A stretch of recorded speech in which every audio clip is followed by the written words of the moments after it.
College basketball tip-off show for Friday, March the 1st.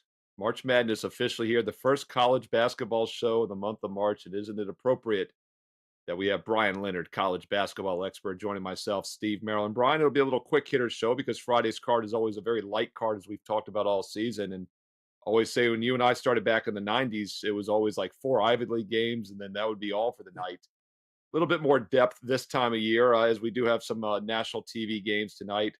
Also, the MAC is playing as well. I might actually throw out a little free play at the end of the show in that conference. Before we get to a free play from you, though, in one of the added conferences, let's look at an Ivy League game. Let's do a big game breakdown of one of the old school Ivies. Of course, the Ivy League always plays Friday, Saturday.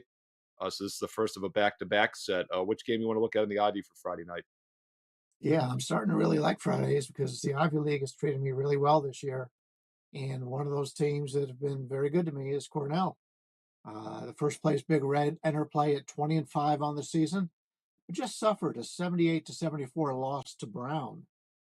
Cornell was an 11.5 point favorite in that contest, and this is the first time all season Cornell has lost when favored. So I expect this to be a fired up team going into tonight's game. And this has been a team that has dominated play this year after a defeat. Like I said, they're 20-5, so that puts them in 4 losses so far this year. They're 4-0 against the spread off a loss, covering the spread by margins of 12.5, 8, 1.5, and 4. They beat the Quakers 77-60 in their prior meetings, so they're playing a team that they feel very confident against, and they're doing so after a bad loss. So I like the Cornell side here. They've got a solid offensive game with a 56.8 effective field goal percentage. They're also off of a loss in their last road game as they lost to Yale 80-78. But this team hasn't lost back-to-back road affairs all season long. Expect a real bounce-back effort here from Cornell.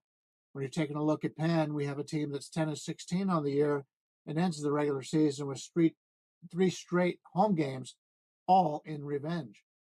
This team was once 9-7 in Ivy League play, but has dropped 9 of the last 10 games. And I really can't see this club slowing down this big red team here. So we got a Penn team that's fading, and got a Cornell team off of a loss. And as I said, they've been excellent in that regard.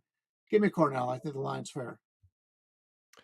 Yeah, Brian, we always talk about second meetings, and the word revenge is often overused. And Cornell dominated the first game by 17, 77-60 earlier this season on that January 15th meeting. But I think something that gets overlooked a lot is sweeps, right? Everyone's looking to play revenge, but a lot of times sweeps can be just as profitable. And what's interesting about that Cornell game is they were trailing by 3 at the half. And boy, did they turn it on. They outscored them by 20 in the second half. And that just shows what they're able to do. They only got to the free throw line, by the way, one time at home. Really bizarre game last month, and they still won by 17. So there's still some more upside there. And if you're going to play it, you lay it with the sweep situation, says Bryan Leonard. Brian, I'll look at a game here, a little free play before we get to your free play tonight. I talked about this on WagerTalk TV, but I want to revisit it for anybody that missed the live show earlier today. And by the way, also gave out an NBA free play on WagerTalk today, and I'll be back on the NBA show at 4:15 Eastern. Joe Ranieri will be hosting that, and we'll talk more NBA here in a couple hours. But I put up a chart from Ralph Michaels about low totals in the NBA, so I recommend people go back and check out WagerTalk today, the replay here on WagerTalk TV. A very interesting angle for extremely low totals in the NBA. But the free college play I used on that show, I want to mention here again on the college basketball show. And we'll take a look at Marist minus the 1 point tonight at 7 Eastern. This is actually a national TV game, one of the few national TV games tonight. It's on ESPNU, so it'll be a focus spot for Marist at home. And it'll also be a focus spot for Marist for another reason, because they got blown out in the first meeting back on January 7th at Fairfield by 21 points. They were never in that game. They were down by 18 at halftime. But as is often the case, three-point shooting made the difference in that one. They were negative 21 points from beyond the arc, and that's exactly what they lost by. In fact, they had the advantage from 2-point range. They had a 17-15 2-point field goal edge. That's +4. And I like to look at that because scoring down low is more consistent. You get a lot of randomness for three-point shooting, especially for road teams.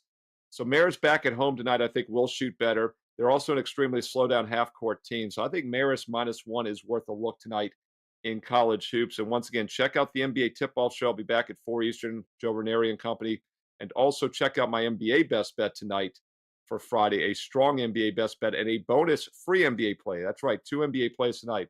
best bet and a bonus free play. We swept the board last night, a 2-0 sweep in pro basketball, and I'm looking to do it again with another best bet and free play for Friday. And while you're there, check out the March Madness special, less than $23 a week for the rest of college hoops, or check out that 1 year special, works out to about $1 a play.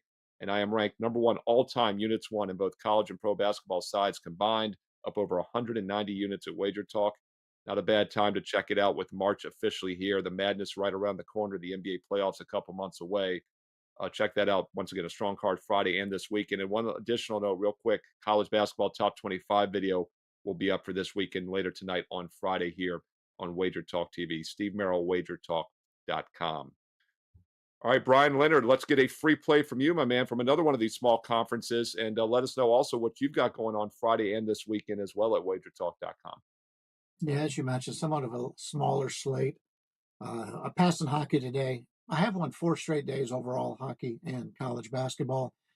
Couldn't find anything in the NHL tonight, but I did find 3 plays in college basketball. And you can get those 3 plays as well as any other plays we have today. I put up a $29 package, get you everything we have, and all inclusive in college hoops. That's up right now on the site. Looking forward to a huge Saturday in college basketball. We're going to take a look in the Sun Belt here. We're going to take UL Monroe against South Alabama. It's a revenge game for South Alabama Jaguars. They lost at Monroe 80-66 5 weeks ago. That was in the middle of 5 straight losses for this squad, but they're playing much better ball as of late, winning 5 of 7. And the only losses came to Arkansas State. So they've had a lot of success against everybody except for that squad as of late. The victory here gives the Jaguars a winning regular season with a 16-15 mark. And a lot of these guys need that extra motivation, but there's plenty of motivation here for both teams. The Warhawks of UL Monroe are 11-17 on the season, have dropped 3 or 4 as of late. This club really lacks scoring with a poor 45.1 effective field goal percentage. They're also 3-11 straight up on the road this season, have not played well away from home. And the reason why it's an important game for both squads is the winner here can gain a first round bye in the Sun Belt tournament with a victory. So it's very important, especially for the home team here in South Alabama. South Alabama's won 5 straight in this series until that earlier defeat this season. So they've got a team that they've been able to beat up on them, and they've got the motivation for not only have that winning record in the regular season, but also to get that bye in the first round. We expect the hosts to have success here. In advance of that earlier loss, we'll take South Alabama and lay the small number here against UL Monroe. Brian Leonard saying, lay it with the home favorite, South Alabama. That game tips off tonight on Friday at 8 o'clock Eastern for you. And once again, they're looking to revenge a 14-point loss as a road favorite back on January 25th, as Brian mentioned in that game. He thinks they get the revenge tonight on Friday. Let's not forget about the Gold Sheet, goldsheet.com. You can also find the Gold Sheet at wagertalk.com. They're looking at Lipscomb on the extra board, -3 against Eastern Kentucky. And the Gold Sheet's pointing out that Eastern Kentucky is just 4-9 straight up on the road this season, and their bench has only scored 3 points, and the Colonels lost to Austin P earlier this week. Lipscomb also the best offense in the A-Sun and just scored 90 versus Bellarmine on Wednesday. You know, Brian, there's a lot of conference teams there that I could not name the nicknames. I know the Colonels. Can you name Lipscomb's nickname, Brian Leonard? I'm putting you on the spot right now before you have time to Google it. Off the top of my head, no, I cannot. I don't think I've used them Neither all could season I. I was just gonna say I'm pretty good with my nicknames, but the nicknames don't matter. The Gold Sheet, once again, like Lipscomb minus the 3. I can barely say the school's name, let alone the nickname, which I do not even know. We are digging deep here on Friday on the extra board, and that is the Gold Sheet play of the day. And once again, check out the Gold Sheet at both wagertalk.com and the goldsheet.com. And earlier this week on Tuesday, we talked about the Gold Sheet Light special offer. It's also a daily product that they have now as well. So check out the goldsheet.com. All right, a little quick hitter for you here on Friday. It's a small card, but there's some value to be had. Still myself, Steve Merrill, I like Marist -1. Brian Leonard like South Alabama -7. Both of us are playing revenge teams at home. And the Gold Sheet play of the day, as you just saw, is Lipscomb -3 on the road at Eastern Kentucky. Tons of best bets tonight on Friday, but more importantly for this weekend, it's a huge college basketball card. There's really 2 big Saturdays left in college hoops before all the big conference tournaments begin. The conference tournaments begin next week. The smaller ones, the Colonial, the Coastal, used to be the Colonial, Coastal CAA, But then the big boys in 2 weeks from this Saturday will have the finals for the SEC, Big Ten, all those. And then March Madness Selection Sunday is St. Patrick's Day, Sunday the 17th. So we are officially about, what, 16 days away from the official madness of March. So a great time to be on board. Brian, any thoughts here as we head closer to the tournament? Anything you're doing different down the stretch? Uh, by the way, it rolls off the tongue, the Lipscomb Bisons. That's probably why I Bison? couldn't understand it. A lot of times it rhymes. It makes sense. The Well, Lipscomb Lions would have been great, but no, the Bisons is the one I couldn't think of. are you But saying yeah, bison it's as in buffalo? Buffalo Bisons, yes. Wow. But Yeah, but I would have to go pretty far down my guest list to get to bisons for Lipscomb. You're that's right. exactly right. That's right. Wow. Power of the internet. When Brian and I started in the 90s, it would have taken us 2 days to get that answer. We'd had to make some phone calls. But I'd called Dave Malinsky. He would have known. Dave You Koken would have maybe as known. well. But yeah, the power of the internet. Information's a good thing, but it can also be information overload. So you got to use it wisely. And once again, a lot of information this weekend at wagertalk.com on these college best bets. Choose wisely and use that March Madness special for numerous cappers. There is no limit, no promo code needed. Works out to about $23 a week for the rest of college hoops. And once again, I will have my top 25 video. I know we did some small college games, but I'll talk about the big boys later tonight on Friday for that college top 25 video for this weekend. So hit subscribe and hit the bell for instant alerts. And do us a favor, comment below. We read all the comments, we reply back. Who do you like tonight on Friday? Throw in some mid-major schools and maybe also an advanced look at this Saturday. What are you looking at this weekend in college hoops?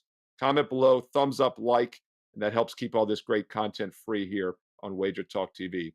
We'll be back on Monday at 2 Eastern, Monday through Friday college basketball tip-off show. Don't forget the NBA tip-off show at 4 o'clock Eastern tonight on Friday, and Wager Talk last call this Saturday live at 11 a.m. Eastern.